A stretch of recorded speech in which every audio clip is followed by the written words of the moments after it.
I'm the best ever. There's no one that can match me. I'm the most brutal and vicious and most ruthless champion there's ever been. They're gonna fear me.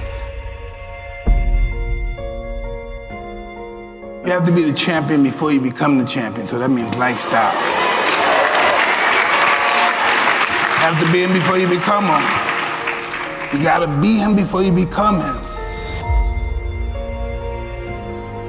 That's how it starts. You look at somebody, I wanna be like him. You don't say, hey, I'm a bad motherfucker. I wanna fight everybody out here, nobody's gonna kick my ass. You see somebody and say, hey, I might wanna do that. Well, greatness is when you make your delusions your reality. Nothing's impossible for somebody who's gonna try. If you're gonna try, it's capable of being done. But you'd fight Tyson Fury. Hey, I'll fight a lion if the price is right. My whole objective is your total surrender, your total domination. I'm gonna destroy you. That's why Rogan said when he watched you, you were intimidating. Your rage is a very unique rage. Well, that's their fault to be intimidated.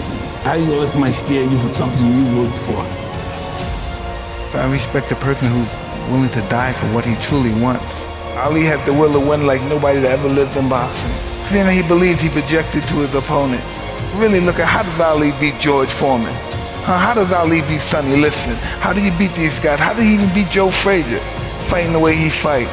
He beat them because he refused to lose. But we have to believe that we're divine and that we learn from our experience, because confidence breeds success and success breeds confidence. They go hand in hand.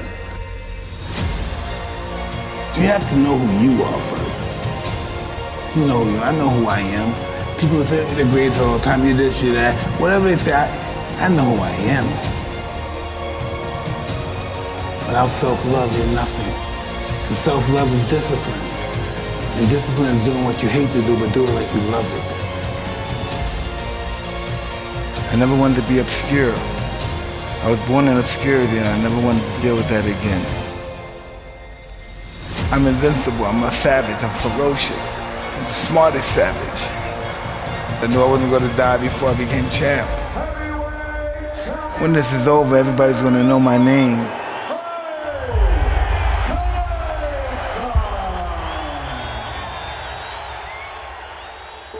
Did you ever fight somebody that you were like, that they got you? Was there ever a kid that got you or no? Absolutely.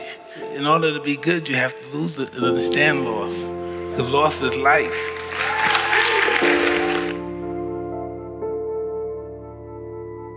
Adversity make the strong stronger or the weak weaker.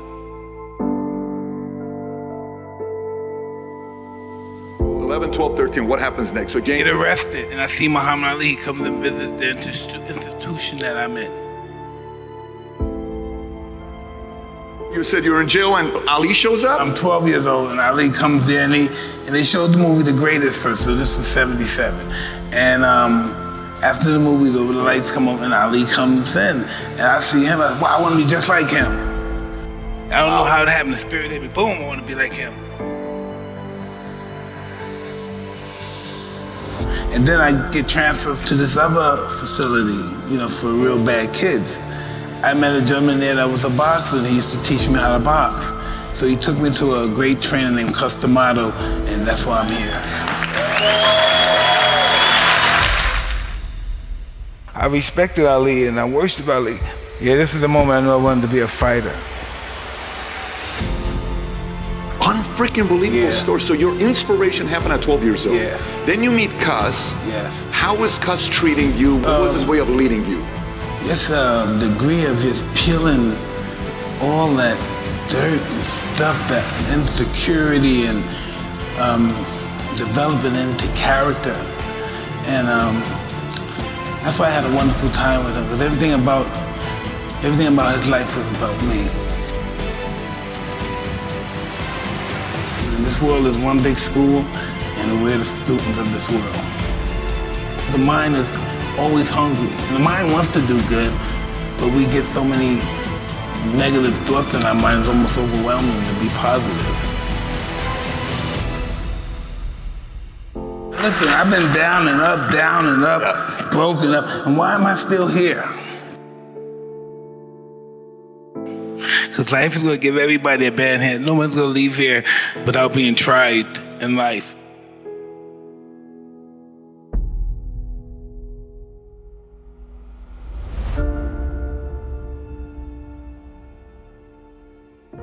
So inspiration. So is that what got you to be willing to be disciplined to get what you want, like to become a champion? At 14 years old, I'm willing to do everything it takes to be a champion?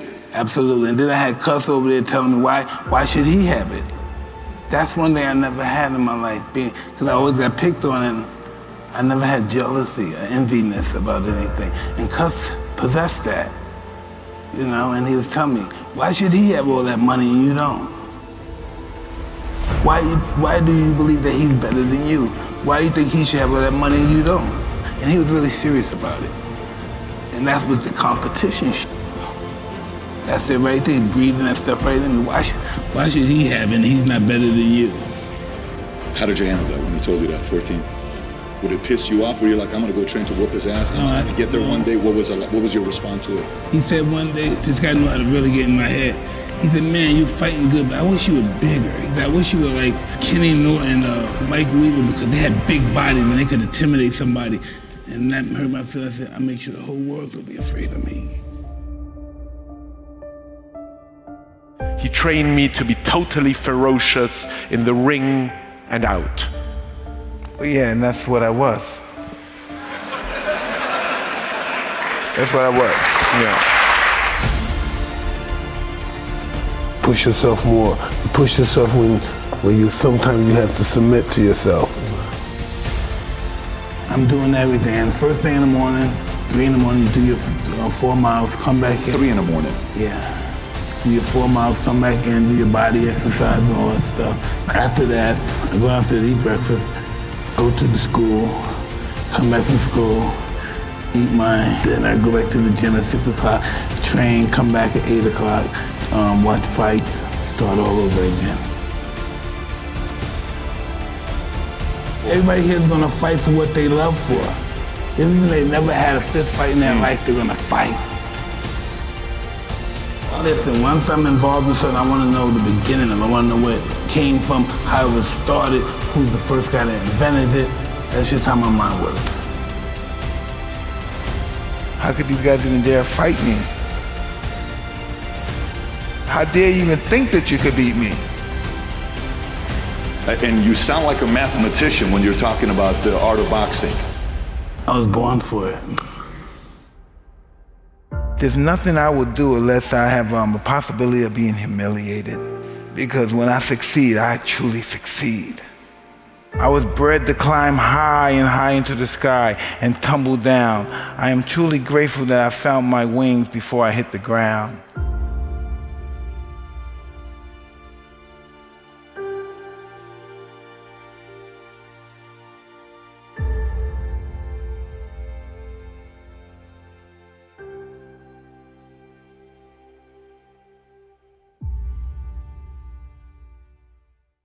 I always cry before I fight. You did? Always cry before you Yeah. fight? What were you crying about? I don't know, that's just who I am. What's the emotion? Are you? I'm getting ready to change into somebody I don't like. Mike Tyson, you are the greatest fighter that ever lived. And you didn't like that guy. No, because he brought more than just fighting with him. What do you mean? He brought like jealousy, enviness, guilt. He brought a lot of stuff. And everything that was bad was that guy. I was addicted to chaos.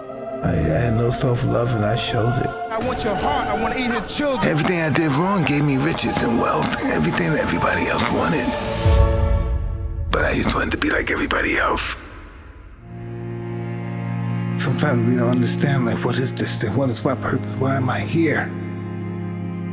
Why do I have to go through this pain?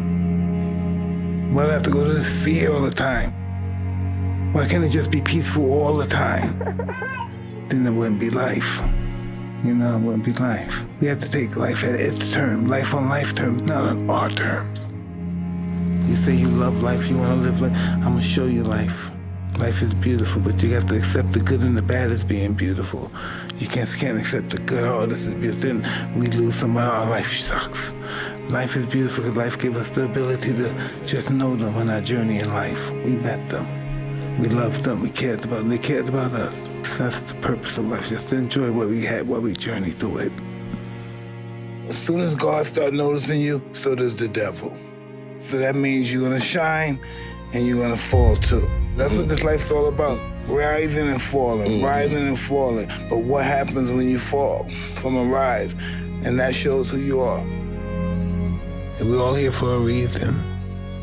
We don't know the reason, but we're here for that reason. Maybe we're supposed to decipher that, but we're all here for a reason. This is not by accident. Really, to ask yourself, why am I here? Who am I? Where have you come from? Why are you here? What is your purpose? Why do you think you're here? Why do I think I'm here? To understand the world before I die. To be lucky to understand it and be conscious of it before I die. I look at everything. I look at women, I look at people. Everything, they were teachers. Those guys were our teachers. And that's what this big world is, a school. It's where we live in, it's one big school. And all of our encounters are classes. Imagine how many classes we endured in this life. We're all gonna make mistakes in life, but when we make those mistakes, we will allow those mistakes to become blueprints to a bigger part of our success in our life and in civilization. We need adversity in our life. Adversity makes the strong stronger and the weak weaker. It's up to you which one you're gonna be. It's what happens when you deal with that adversity. What are you gonna do? You gonna lay down for it, or you gonna keep fighting it? And that's what life's about, fighting adversity and overcoming adversity and seeing what kind of person. Are you gonna be bitter and mean because life wasn't kind to you? Or you figured it wasn't kind to you? Or are you gonna say, F that and live life to its fullest means? Life had to beat all of us up. Had to get my heart broken a couple of times. And then I realized, if you don't get your heart broken, you're not a man or a woman yet. That's a part of life of becoming a man or a woman. Without struggle, there's no progress. We have to overcome ourselves. The fight is within ourselves. We have to beat ourselves. That comes with discipline. You know, doing what you hate to do, but do it like you love it. It's all about not being discouraged. Listen, I've been knocked up, beat up as a kid, a younger fighter and stuff. People have been saying, I just knew never to get discouraged. I just knew I would get my day if I continued to try hard and believe in myself. If I lost, I didn't have to act like I didn't lose. I fight him again. I fight him like I knocked him out the first time. It's all about what you believe, you know. And when you think about me, I'm a nothing guy. I'm really nothing. I'm just nothing. I'm not an educated guy, but I got belief in myself, and belief is more powerful than anything. Confidence applied properly will supersede a genius. There's nothing in the world like confidence. Nothing. Confidence breeds success. Success breeds confidence. Well, greatness is when you make your delusions your reality. Nothing's impossible for somebody who's gonna try. If you're gonna try, it's capable of being done. I knew I was special. I knew I had something and I had to let it out. I've been listening to people telling me I wasn't gonna do anything with my life. I always felt I was the champ of the world. It was in your head, right? All the time. And in my heart, I always know.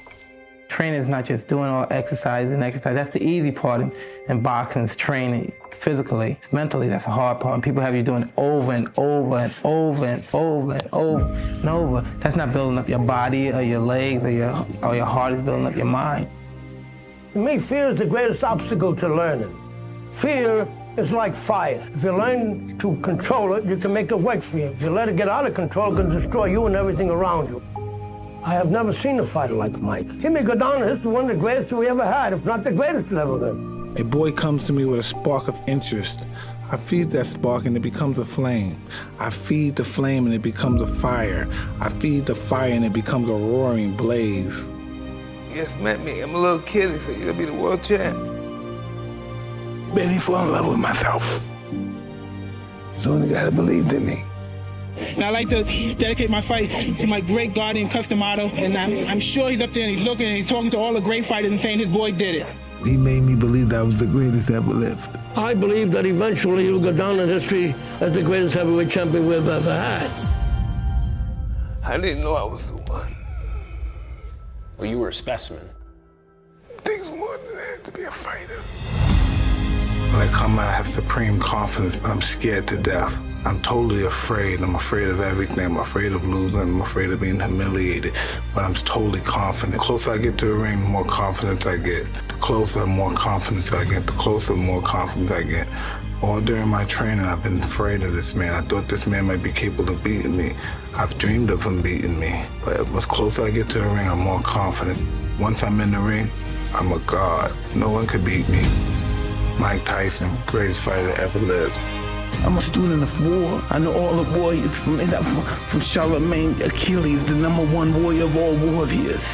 From then, Alexander, Napoleon, I know them all. I read them all, I studied them all.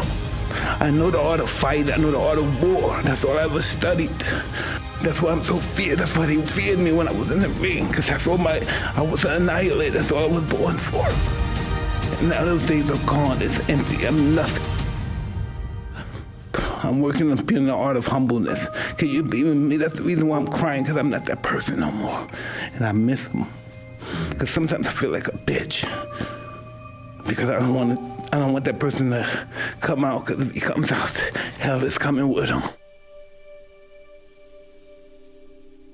That's all we talked about, success. Beating everybody. Having all the women, having all the cars, our planes, boats, everything we wanted. That's how we lived our life, and we had nothing. We lived thinking that we were great all day. All day, every day, we were great. Sometimes my whole life I thought I was the god of the savages. Look where I came from. I felt sorry for myself. Had chips on my shoulder because I was always poor. I was uneducated. I'm a monster. Watch me reign and all that stuff. And I found out I'm a little scary boy. I'm not no tough guy. I live fear. I am from Brownsville, Brooklyn. I'm what fear looks like. Look at me. If you think anybody's afraid of me, I'm probably 1,000 times more afraid of them than they are of me. That's why I'm more aggressive than they are. My whole life is fear-based. I'm afraid of my mother's boyfriend. I'm afraid of the guys outside. That's why once I got involved with Cuz, I was a young boy, but once he spoke with me every night about discipline and character. You have to be disciplined. Discipline is doing what you hate to do, but do it like you love it. No, nobody physically will ever fuck with me again. He taught me to become the greatest fighter in the world. And he made me this fighter. He made you this. I still don't understand that to this day. He's my boy. He's with me. And for that reason, I just accept him that way. All he did was sell me dreams. He was telling me wonderful things, what we're going to accomplish and who we're going to be and how we're going to help people, what we're going to do. And you're the greatest fighter God created. He put that fire in me. Everything about his life was about me. And so I never had a father, but I know what it's like to want to make a father happy. And so I wanted to be champion to make him happy. I had to deal with demons with that. I felt I was that kind of person that really my objective was just to hurt people as much as possible. Yeah. You know, not just beat them, but just to really hurt them, but they never forgive me. And that was just my goal. That's what I learned from Cuz. That's all I knew. And I never experienced love. My love was hurting people. The more people I hurt, the more love I received. And at one stage, I was a god, but I just didn't know what to do. I was on the clouds, but I just didn't know what to do. I was there. I got sucked into all my vices. Women, drinking, parties, spending, and it just took a toll on me. It took a toll on my self-esteem, took a toll on my whole barometer, so to speak. That guy had to die. That guy had to no longer exist in my life in order for me to survive in the new world. And the guy you were? Yeah. The guy from the past could no longer project anything kindly to my future. Yeah. So he had to die, and I had to be a different person. There's so much power in humbleness. But I know the power of humbleness now. How did you learn that? I have to lose everything. And it's not about me, you know. The world's bigger than me. I learned gratitude. This is what I learned from life kicking my ass. I learned gratitude. Gratitude. We don't know how to be kind to us. I thought being kind to myself was, how to girl and buying a bunch of cars and planes and stuff in the house. I thought that was being nice to myself. Being nice to myself was just being grateful for what I had and not wanting anymore. I didn't know happiness was in between my brain. I didn't know that. I thought happiness was things. You know, it's all about peace and love when it comes down to the situation. It all comes to peace and love. My whole life I was taught it was about ferocity, viciousness, fear, inflicting stuff. And all my life I found that that was a lie. And I found out it was all about being humble and, you know, subservient and giving to people and loving people and forgiving people for mistakes and shit. And coming to grips with that is just overwhelming, you know. Sometimes I cry a lot because I've been living the life that was wrong all these years. I felt all the pain I ever caused somebody, all the pain I ever caused people in my journey in this world. I had felt the pain. I couldn't apologize enough. You know, sometimes it's hard to say to yourself, you know, I don't like myself, but I don't know how to change. We don't want to look and face who we are. We live a life trying to hide who we are, have our secrets, instead of trying to live open. That's the reason that we have mates and get married, because we can't live with ourselves, not by ourselves, but with ourselves. People say we can't live alone. No, we can't live with ourselves. Most of us never experienced just being with ourselves and our thoughts and our past. Sometimes your childhood can make you the person that you are. It can make you a success. It can make you a failure. Depends on how you plan to use it. It's just what we do here and what we leave behind our journey is really what counts. But just leaving here knowing that you were kind to people, and people could say he was a kind person, he was a good person, and you gave him the best you had. You gave life the best you had. You just left it all on the concrete, you know. You didn't hold anything back, you know. Life is just preparing you for death. That's what life is. It's pretty much a blueprint to death. Just treat the world like you want the world to treat you. And give the world everything you have. Give it everything you got. I'm aware that a lot of people like may watch me and may look up to me and think I'm a certain kind of guy, I'm a good guy, but they have to understand that I'm not worthy of praise. Only God is worthy of praise. I used to look at YouTube and I see guys have Mike Tyson, immortal, Mike Tyson, God, and I'm not worthy of that. I'm always just Mike.